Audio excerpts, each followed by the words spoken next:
I'm Zoe, your AI host at AI Pro Photography.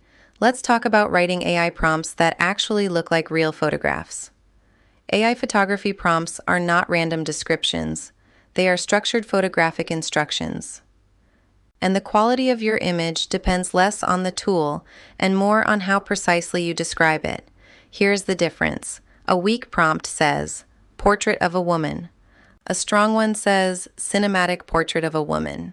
In soft golden hour light, 85mm lens look, shallow depth of field, natural skin tones, subtle film grain.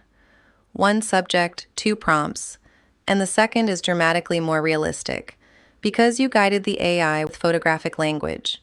So structure your prompt in a sequence, style or genre, subject, environment, camera details like lens and perspective, lighting and mood. That order tells the AI not just what the scene is, but how it should feel. Lighting is your most powerful control. Avoid vague words like bright or dark.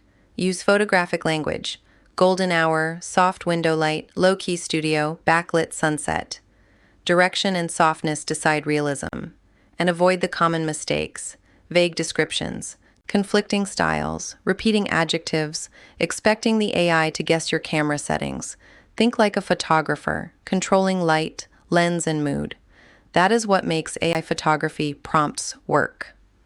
We test all of this so you don't have to over at aiprophotography.com. Subscribe on YouTube, and we'll see you in the next one.